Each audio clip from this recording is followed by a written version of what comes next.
새해가 되면 저마다 새로운 계획을 세웁니다. 금년 계획을 세우기도 하고, 공부하고 운동하는 어떤 운동을 하겠다, 공부를 어떻게 하겠다 계획을 세우기도 하고, 몸을 건강하게 관리하기 위해서 다이어트 계획을 세우기도 합니다. 모두가 자기 나름의 삶의 목적과 방향, 생각이 있기 때문일 것입니다. 청년 시절에 이런 질문을 했었습니다. 성경에 시간관리, 인생계획에 대한 구체적인 지침이 있을까? 어떤 책을 읽으며 그런 질문을 했었는데요. 아쉽게도 성경에 시간관리, 인생계획에 대한 구체적인 지침은 나오지 않습니다. 일반적인 원리만 알려주고 있습니다. 이게 무슨 뜻입니까? 우리 인생의 방향과 삶의 원리는 우리에게 알려주셨지만, 일반적인 원리는 알려주셨지만, 구체적인 행동 지침은 우리 자유에게, 우리 친구들에게, 부모님들에게, 각자의 가정에, 각자의 교회에 일반적인 사역의 원리, 경영의 원리, 계획의 원리는 알려주셨지만, 그 구체적인 지침은 자유로 맡겨주셨다는 사실입니다. 그러니 새해 계획과 올해 계획을 어떻게 세워야 할까? 이게 성경적일까? 신경 쓰지 마시고 열심히 잘 세우시면 됩니다. 여러분의 책임입니다. 저는 오늘 메시지를 통해 우리 인생 계획을 잘 세우기 위한 마인드와 태도와 방향을 알려주려고 합니다. 원리가 어떻게 되는가? 구체적인 지침을 세우기 위한 원리가 어떻게 되는가 하는 마음 자세와 태도와 방향을 알려드리려 합니다. 첫째로 새해 계획을 잘 세우려면 우리가 고용받은 사람, 보냄받은 사람인 것을 정확히 알고 있어야 합니다. 본문에 두 개의 비유가 등장합니다. 하나는 혼인집 주인과 종의 비유입니다. 다른 하나는 42절에 청지기, 종이죠. 사실은 청지기, 지혜 있고 진실한 청지기의 비유, 이 두 비유가 등장합니다. 이 두 비유의 공통된 점이 무엇입니까? 주인과 종이 등장한다 하는 것입니다. 예수님은 우리의 주인이시고 우리는 예수님의 종이라는 개념이 이 두 비유에 깔려 있습니다. 그러나 일반적으로 예수 믿지 않는 모든 사람들은 자기 인생을 어떻게 이야기합니까? 자기 자신이 주인이라고 생각합니다. 이런 관점은 당연하고 자연스럽죠. 자신이 생각하고 공부하고 그 결과에 대해서 또 그대로 얻고 내 인생은 나의 것이 당연한 이해입니다. 그러나 예수 믿는 우리는 우리의 주인이 우리 자신이 아니라 예수님이라고 믿는 사람들입니다. 두 가지 이유 때문입니다. 하나는 우리를 창조하신 분이 누구시냐 하는 것 때문입니다. 우리가 창조받지 않고 그냥 자연스럽게 우연히 태어난 존재라고 한다면 주인이 없으니 내가 주인일 수밖에 없습니다. 그러나 우리가 만들어진 존재, 창조되어서 이 땅에 보냄받은 존재라면 그분이 바로 우리의 주인이라 할 수 있습니다. 다음으로는 예수님께서 우리를 구원하셨기 때문입니다. 우리가 죽은 사람이었는데, 죽은 영혼이었는데 예수님을 믿음으로 말미암아 구원받았으니 구원한 우리를 살려낸 사람의 몫이 있다. 살려내신 분의 몫이 있다 하는 것입니다. 그래서 예수님이 우리의 주인 되십니다. 그러면 우리의 주인이 누구냐 하는 차이가 새해 계획을 세우는 데에 어떤 영향을 미치느냐, 이것이 오늘 첫 번째 포인트입니다. 내가 나의 주인일 때는 이기적인 삶을 살 가능성이 훨씬 높습니다. 물론 아닌 분들도 있죠. 도덕적이고 양심 있고 이렇게 법이 없어도 살만한 그런 사람들도 얼마든지 있습니다. 그러나 하나님을 주인으로 모시지 않는 것 자체가 성경은 범죄다, 죄인이다, 불순종이다, 그렇게 이야기합니다. 예를 들어서 하나님을 인정하지 않는 사람들은 이 땅의 삶이 전부입니다. 죽고 나서 더 이상 없습니다. 영의 세계를 인정하지 않으니까요. 자연 이 세계, 물질 세계만 인정하니까요. 다음 세상 천국이 없습니다. 그래서 이곳에 있을 때 이를 악물고 욕심꾸러기가 될 가능성이 크다 하는 것입니다. 그러나 하나님이 나의 주인일 때는 이타적인 삶을 살 가능성이 큽니다. 우리에게는 이 땅의 삶의 전부가 아니기 때문입니다. 하나님의 나라가 있기 때문입니다. 오히려 하나님의 나라가 더 영원하기 때문에 이 땅에서의 삶 50년, 70년, 80년, 100년 얼마 아니기 때문입니다. 언젠가 우리가 이 땅의 삶을 다하고 하나님 앞에 섰을 때에 하나님께서 셈하신다, 계산하겠다 너에게 1년 달란트를 얼만큼 줬는데 얼마나 남기느냐 계산하겠다는 것을 우리는 알고 있습니다. 그래서 청지기적인 삶을 살 가능성이 훨씬 높습니다. 이게 세외 계획을 세우는 우리의 마인드, 출발점, 마음 자세, 동기여야 합니다. 이처럼 예수님을 나의 주인으로 인정하고 실제로 순종하며 사는 사람은 뭔가가 다른 삶을 삽니다.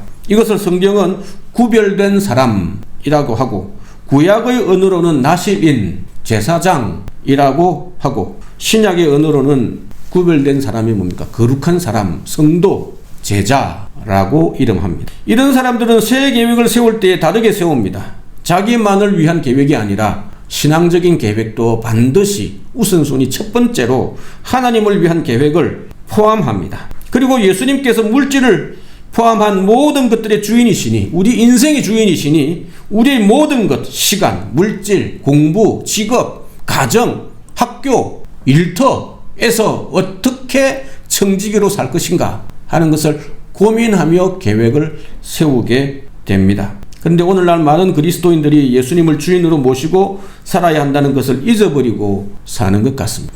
교회 안에서는, 가정 안에서는 같이 예수를 믿을 때는, 예수 믿는 가정이면 가정 안에서는, 교회 안에서는 예수 믿는 신자로 고민하고 살아가는데 학교에서는, 직장에서는, 싱크대 앞에서는, 화장실에서는 따로 노는 것 같습니다. 우리는 교회를, 하나님을 자기가 필요할 때만 찾는 것 같습니다. 외로울 때 찾고 어려운 문제를 만났을 때 찾는 것 같고 한계에 부딪혔을 때, 시험 칠 때, 이럴 때만 찾고 있는 것은 혹시 아닙니까? 다시 말해서 입으로만 주여 주여 하는 것 같습니다. 여러분은 예수님을 참되게 모든 삶에서, 모든 영역에서 주인으로 모시고 있었습니까? 아니면 입으로만 주님이라고 고백하고 있는 것은 혹시 아닙니까? 사실 복음은 예수님을 구원자로 믿는 것에서 멈추지 않습니다. 예수님께서 나를 구원하셨으니 예수님을 주인으로 인정하며 하루하루 내가 살아가는 모든 곳에서 주인이 원하시는 삶을 사는 것이 무엇일까 생각하며 행동하며 공부하며 일하며 살아가는 것입니다. 만약 지금 여러분께서 이런 삶을 살고 있지 않다면 둘 중에 하나입니다. 하나는 말 그대로 예수님을 주인으로 인정하지, 사실은 말은 하지만 속으로 인정하지 않았기 때문일 수 있습니다. 다른 하나는 예수님을 주인으로 인정하고 있지만 인정하고 살아간다는 것이 무엇인지 잘 배우지 못했거나 이 둘 중에 하나입니다. 여러분은 어떠합니까? 예수님을 우리의 참된 주인으로 인정하길 소망합니다. 그리고 주인이신 예수님께서 원하시는 삶을 여러분이 살아가는 모든 영역에서 살아내시는, 그분의 뜻에 합당하게 살아내시는 저와 여러분이기를 소망합니다. 두 번째로 세외 계획을 잘 세우시려면 주인의 평가 기준을 잘 알아야 합니다. 여러분이 다니는 일터, 직장, 가게의 경우를 한번 생각해 보시기 바랍니다.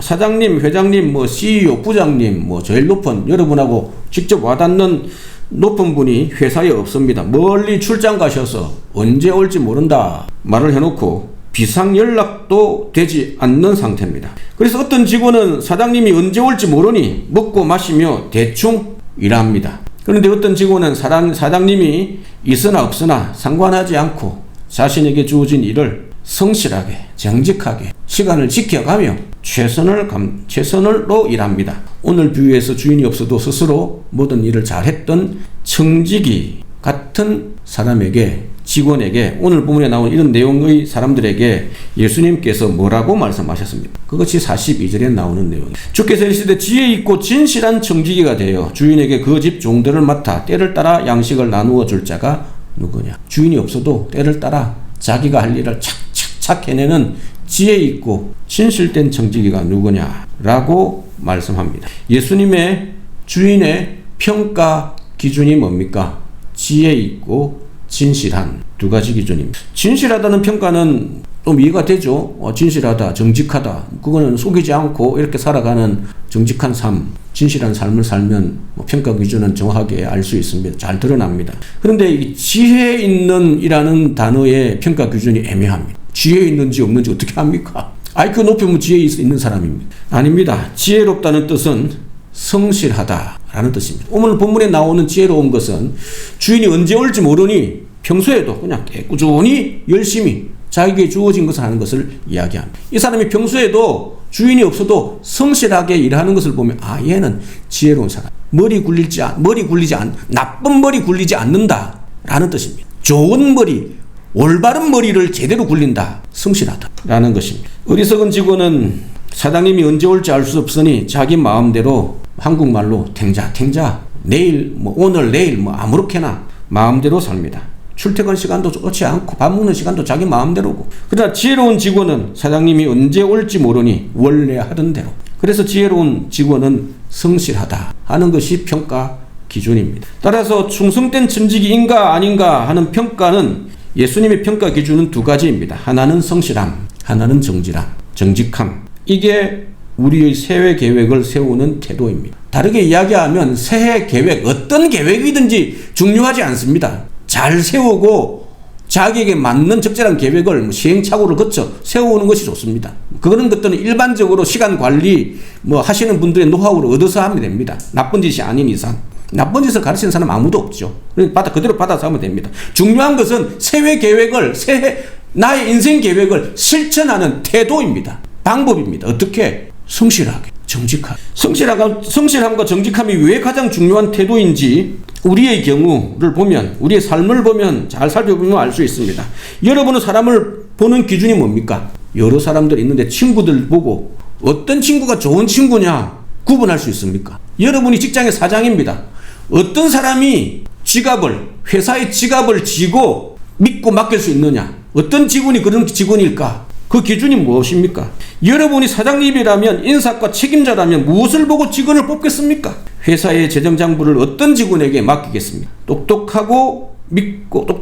똑똑하면 믿고 일을 맡길 수 있습니까? 아닙니다. 똑똑한 것만 알고 맡기면 큰일 납니다. 잔머리 굴리고 이상하게 씁니다. 진짜 믿을 만한 직원은 똑똑하면서도 성실한 사람, 정직보다 성실이 중요해요. 물론 정직은 깔려 있는 것이기. 성실하고 정직한 직원, 이 두 가지입니다. 화면에 나와 있지만 잡코리아에서 조사를 했습니다. 함께 일하고 싶은 동료 탑5가 뭐냐? 위에 있는 빨간 거 말고요. 밑에 있는 그림입니다. 함께 일하고 싶은 동료 직원, 어떤 직원이 좋으냐? 첫 번째가 책임감 있는 사람 72%, 복수를 선택할 수 있거든요. 두 번째가 성실함 60여 %입니다. 66%. 같이 일하는데 쟤는 탱자탱자 놀고 일 대충 하고 나는 책임감이 있어서 열심히 하고 손해입니다. 그러니까 함께 일하고 싶지 않은 거죠. 친구도 마찬가지입니다. 성실하고 정직하고 조금 똑똑하지 않아도 이게 더 중요한 것입니다. 내가 없어도 녹대기 치지 않고 맡은 일을 책임감 있게 잘 감당하는 성실한 직원을 우리는 믿을 수 있는 사람, 믿을 수 있는 친구로 평가할 수 있습니다. 직장 상사가 함께 있지 않아도 공과 사를 정확하게 구분할 줄 아는 정직한 직원에게 믿고 회계장부를 맡길 수 있습니다. 바로 이것이 예수님의 평가 기준입니다. 어떻게 살았느냐. 이것이 오늘 비유의 핵심입니다. 우리의 주인이신 예수님께서 언젠가 우리를 평가하실 때에, 그래서 오늘 비유는 사실 종말론적인 비유라고 합니다. 그것은 뭐냐면 마지막 때에 대한 비유, 마지막 때에 하나님께서 우리의 삶을 어떻게 평가하실 것이냐 하는 것에 대한 비유입니다. 우리의 주인이신 예수님께서, 그리고 하나님께서 언젠가 우리를 평가하실 때에 우리의 성실함과 정직함을 보시겠다라는 기준입니다. 성실하게 살고 계십니까? 정직하게 살고 계십니까? 무엇을 하느냐가 중요하지 않습니다. 어떤 학교를 다니느냐, 어떤 직장을 다니느냐, 어떤 배우자와 만났느냐가 중요하지 않습니다. 물론 중요하죠. 중요합니다. 그래서 열심히 해야 합니다. 잘 골라야 합니다. 그러나 더 중요한 것은 성실함과 정직함입니다. 아무리 똑똑해도 성실하지 않고 부정직한 사람은 하나님께서 X입니다. 이것이 바로 인생 계획을 세우고 실천할 때 가져야 할 우리의 삶의 태도입니다. 그런데 여러분은 성실합니까? 정직합니까? 이렇게 질문하면 아니요, 저는 성실하지 못합니다. 아니요, 저는 정직하지 못합니다. 라고 이야기하는 사람 한 명도 있습니까? 아무도 없습니다. 자기는 자기가 성실하다고 생각하고 자기는 자기가 정직하다고 생각합니다. 물론 조금 양심 불량인 사람도 있죠.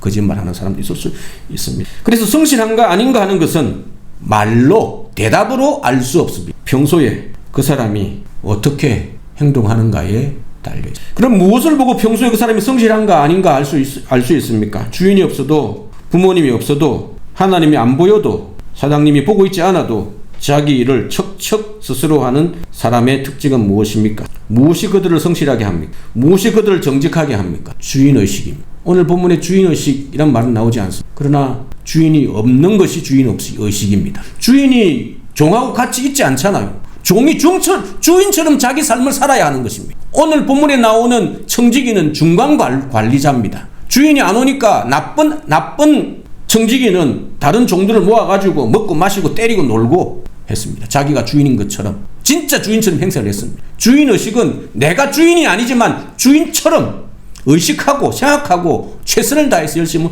사는 생각을 주인의식이라 합니다. 내가 주인은 아니지만, 내가 사장은 아니지만 마치 내가 주인인 것처럼, 마치 내가 사장인 것처럼 여기고 주인의 입장에서 맡겨놓은 일에 최선을 다하는 사람, 그것이 주인의식입니다. 이것을 다르게 이야기하면 청지기의식이라고도 합니다. 이런 사람을 우리는 성실하다, 정직하다 평가할 수, 이것을 오늘 예수님은 지혜 있고 진실한 청지기라고 표현하셨습니다. 자신은 주인이 아니지만 주인 같은 마음으로 맡겨진 일을, 주인 권리를 누리려고 하는 것이 아니라 주인의 책임을 다하는 사람, 성실하게 정직하게 최선을 다하는 사람입니다. 따라서 지혜롭고 진실한 청지기는 시키는 것만 하는 맹목적인 종이 아닙니다. 왜요? 주인이 없으니까 자기가 판단해야 합니다. 이 일을 해야 하나 말아야 하나, 이 일을 어떻게 해야 하나. 주인이 있으면 다 물어보고 할 수 있는데 오늘 우리하고 똑같지 않습니까? 하나님이 우리한테 뭘 알려줍니까? 안 알려줍니다. 성경 말씀이 최고입니다. 그러니까 열심히 읽고 도대체 나에게 뭘 원하실까 고민하면서 찾아가면서 분별하면서 해야 하는 것입니다. 청지기는 주인이 없을 때에 주인의 입장에서 판단하고 생각하는 지혜로운 종입니다. 청지기는 주인이 보고 있지 않아도 주인의 일을 속이지 않는 진실한 종입니다. 어떤 새해 인생 계획을 세우는 것도 중요합니다. 그러나 더 중요한 것은 이것들을 실천하는 태도입니다. 새해를 시작하며 우리의 삶의 청지기로서 예수님께서 요구하시는 삶은 성실함과 정직함입니다. 종이지만 주인의식이 있는 종이시기를 소망합니다. 직원이지만 주인의식이 있는 직원이기를 소망합니다. 아무 직분이 없지만 사역자 같은 성도이기를 소망합니다. 그래서 예수님 앞에 섰을 때에 착하고 충성된 종이라고 칭찬 들을 수 있는 삶을 올해부터 살아내시는 우리 친구들, 부모님 모두가 되시기를 간절히 소망합니다. 세 번째로 새해 계획을 잘 세우려면 우리를 보내신 분이 무슨 뜻으로 우리를 향해 가지고 있는 뜻이 무엇인지를 알아내어야 합니다. 우리는 하나님께서 창조한 존재이며 우리는 예수님에 의해 구원받은 존재입니다. 이렇게 예수 믿는 우리는 이 땅에 보냄을 받아 태어났습니다. 따라서 보냄받은 자가 우리를 향한 뜻이, 생각이 무엇인지 파악하는 것이 가장 중요합니다. 오늘 그 내용이 나옵니다. 47절, 48절. 주인의 뜻을 알고도 준비하지 아니하고 그 뜻대로 행하지 아니하는 종은 많이 맞을 것이요. 주인이 무엇을 원하는지 잘 알고 있는 종은 종임에도 불구하고 그 명령에 순종하지 않으면 더 혼날 것이요. 48절. 알지 못하고 주인이 나한테 왜 이곳에 보냈는지 알지 못하고 그냥 맹충맹충 살다가 나쁜 짓 하면 맞을 일을 행한 종은 적게 더 맞을 것. 많이 받은 사람한테는 많이 묻고 적게 받은 사람에겐 적게 묻겠다라고 말씀하셨습니다. 많이 받은 것을 안다,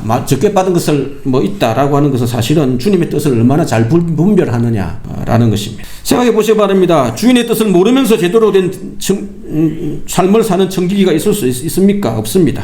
우리가 지혜롭고 진실한 종업원이 되려면 사장님의 뜻을 제대로 알아야 합니다. 이번 분기에 우리 가게의 식당의 목표, 방향 무엇인지 알아야 종업원이 거기에 맞추어서 요리도 하고 관리도 하고 서빙도 하는 것입니다. 그래야 혼자 있을 때에 주인이 잠시 외출할 때에 무엇을 해야 하는지 분별력이 생깁니다. 아버지의 뜻, 예수님의 뜻을, 나를 향한 뜻을 알지 못하면 어떻게 살아야 하는지 방향을 못 잡는 것입니다. 그 뜻을 알아야 내가 무엇을 할 수 있고 무엇을 하면 안 되는지 분별하게 됩니다. 우리 자녀에게도 마찬가지입니다. 하나님의 말씀의 기준이 생기면 어떤 친구를 만나고 어떤 친구를 만나지 말아야 되는지, 어떤 위험한 일은 해야 되고 어떤 일은 하지 않아야 하는지 분별력이 생기게 됩니다. 그런데 47절, 48절에 하나님의 뜻에 순종하지 않는 두 종류의 종이 나옵니다. 하나는 하나님의 뜻을 알고도 순종하지 않는 경우, 저 같은 목회자나 신앙생활을 꽤 오래 하신 분,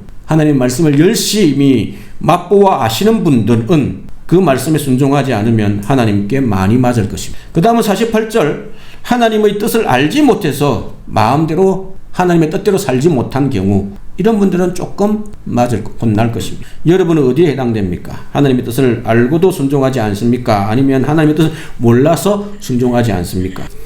대답은 여러 대답일 수 있습니다. 그러나 해결책은 한 가지밖에 없습니다.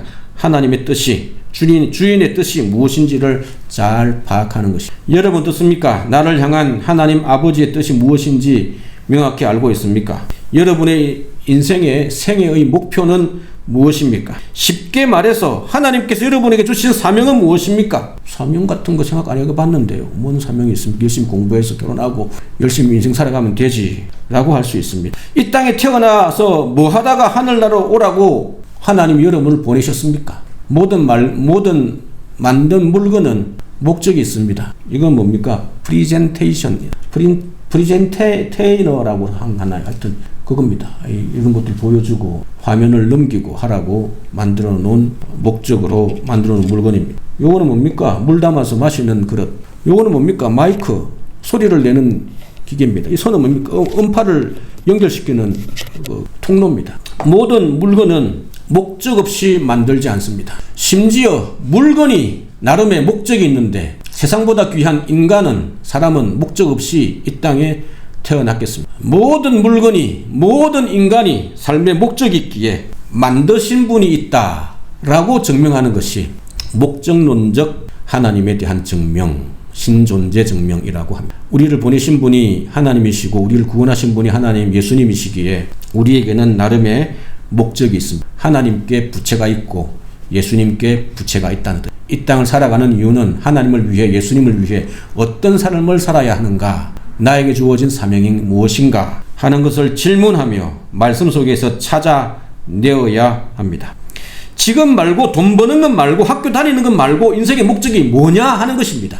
어떤 학교 다녀서 어떤 직업을 구해서 어떤 분야에서 일해서 얼마만큼 돈을 벌어서 이렇게 해서 이루고 싶은 인생의 목적 사명이 뭐냐 질문 드리는 겁니다. 어떤 직업이 나의 비전이다, 그거 말하는 거 아닙니다. 어떤 직업으로 뭘 할 겁니까? 무엇을 하며 살 것입니까? 무엇을 이루어낼 것입니까? 이걸 알아야 새해 인생 계획을 세울 수 있지 않겠습니까? 그 목적을 이루기 위해서 10대에, 20대에, 30대에, 40대에 무엇을 하겠다, 방향이 나올 수 있지 않겠습니까? 무엇을 해야 할지 방향을 모르는 것은 목적이 없기 때문입니다. 물론 초등부 친구들은 아직 정확히 모를 수 있습니다. 그러나 청년이 되면 삶의 목적을 찾을 수 있어야 합니다. 그래서 부모님과 함께 여러 경험을 하는 이유가 비전을 찾기 위해서, 삶의 목적을 찾기 위해서입니다. 직업과 돈 버는 것과 학교와 누구와 결혼하는 것과 이거는 비전이 아닙니다. 이거는 비전을 이루는 중요한 하나님께서 우리에게 주신 삶의 동행자인 것입니다. 하나님의 뜻에 대한 우리의 반응을 세 가지로 정리할 수 있습니다. 자신을 잘 살펴보시고 회복의 기회, 하나님의 뜻을 잘 찾는 기회로 삼으시기 바랍니다. 하나님의 뜻에 별 관심이 없는 분들이 있을 수 있습니다. 이런 사람은 둘 중에 하나입니다. 자신의 신앙이 가짜이거나 아니면 심히 병들어 있거나. 이런 분들은 저에게 솔직하게 신앙상담, 여러분의 신앙의 지도자들에게 신앙상담을 요청하셔야 합니다. 그리고 저희 교회에 있어서 새가족 훈련 교재인 과정인 풍성한 삶의 초대를 통해서 내가 참된 신앙을 갖고 있는지 신앙의 새 출발을 하실 것을 추천드립니다. 두 번째는 우리 하나님의 뜻을 알고는 싶지만 어떻게 해야 할지 모르는 분들이 있을 수 있습니다. 이런 분들은 신앙의 초보 수준입니다. 교회에서 하는 신앙의 가장 기본적인 훈련을 잘 받아야 합니다. 그 훈련은 말씀과 기도, 말씀을 어떻게 읽고 기도를 하면서 하나님의 뜻이, 나를 향한 하나님의 뜻이 무엇인지를 분별하는 훈련을 받았어야 합니다. 마지막 세 번째는 하나님의 뜻을 간간히 깨닫지만 그 뜻대로 잘 순종하지 않는 분들 있을 수 있습니다. 이런 분들은 이미 말씀과 기도를 통해서 하나님과의 사귐이 무엇인지, 하나님의 인도하심을 받아간다 하는 것이 무엇인지 조금씩 맛을 본 분들입니다. 이런 분들은 뭔가 상처가 있거나 해결되지 않은 문제가 있어서 신앙이 병들어 있는 경우, 신앙이 정체되어 있는 경우입니다. 이런 분들은 하나님의 말씀 앞에 정직하게 자신을 내려놓으셔야 합니다. 반응해야 합니다. 그냥 흘려 듣지 않고 잘 들리는 말씀에 대해서 정직하게 심각하게 반응하셔야 합니다. 그리고 훈련을 통해 자신의 신앙을 재건축, 리빌딩 하셔야 합니다. 기초부터 단단하게 뼈대를 세우고 말씀의 뼈대, 기도의 뼈대를 잘 세워서 리빌딩 하셔야 합니다. 이런 분들은 가만히 있으면 고인물처럼 썩습니다. 아무것도 하지 않아서 그렇습니다. 듣기만 하고 봉사하고 땀 흘리고 전하지 않아서 그렇습니다. 구제와 선교, 전도와 양육, 봉사를 통해 섬김으로 새로운 내가 받은 은혜를 자꾸 나누어 줌으로 새로운 신앙의 샘물을 공급받아야 살아낼 수 있습니다. 말씀을 마무리하려 합니다. 하나님의 뜻을 어떻게 알 수 있습니까? 하나님은 꿈에 나타나서 이게 너를 향한 뜻이다 라고 알려주지 않으십니다. 하나님께서 자신의 뜻을 가장 잘 알려주시는 일반적이고 상식적인 방법은 말씀과 기도입니다. 그래서 종교개혁 시대의 칼빈은 이것이 은혜의 방편, 하나님의 뜻을 아는 방편이라고 하셨습니다. 하나 더 추가하면 주변에 있는 함께 신앙의 길을 걸어가는 신앙의 선배, 영적인 지도자, 공동체를 통해서 확인받을 수 있습니다. 나를 향한 하나님의 뜻이 무엇일까? 이런저런 것들이 고민이 되면 그분들에게 상담을 요청합니다. 그래서 성경을 읽어라, 기도해라, 사랑방으로 모여서 서로 나누라 라고 하는 이유가 시행착오를 줄이고 하나님의 뜻이 나를 향한 하나님의 뜻이 무엇인지를 분별함으로 말미암아 깨어있는 삶을 살아가기 위함입니다. 하나님의 뜻은 예수 믿기 시작하면서 단번에 알 수 없습니다. 하나님의 뜻은 하나님의 자녀가 된 신자가 말씀과 기도를 통해 하나님을 알아가는 사귐을 통해 점점 깨달아 분명하게 알아가는 과정입니다. 따라서 하나님의 사귐이 깊어지면 깊어질수록 말씀과 기도를 통한 하나님과의 교제가 깊어지면 깊어질수록 훨씬 하나님의 뜻을 쉽게 깨닫게 됩니다. 성령 충만하면 내가 결정한 것이 하나님의 뜻이 됩니다. 내가 마음대로 하고 싶은 성령 충만하게 할 수는 없습니다. 성령 충만하면 주님 뜻대로 살게 된다. 다시 말하면 내가 고민해서 기도하고 말씀 보고 결정한 것이 주님의 뜻에 가깝게 되는 것입니다. 마치 우리가 꼬마일 때는 부모님의 생각을 잘 읽지 못하다가 청년이 되어 직장도 다니고 결혼도 다니고 아이도 낳게 되면 부모님의 생각을 조금씩 훨씬 더 빨리 알아차리는 것과 마찬가지입니다. 부모님을 잘 이해하는 위치에 다가서기 때문입니다. 새해에는 말씀과 기도를 통해서 하나님과의 사귐이 더욱 풍성하기를 소망합니다. 그래서 우리를 향한 하나님의 뜻을 온전히 파악함으로 지혜롭고 진실한 정직의 삶을 살아내시는 모든 성도님들 되시기를 주님의 이름으로 간절히 소망합니다.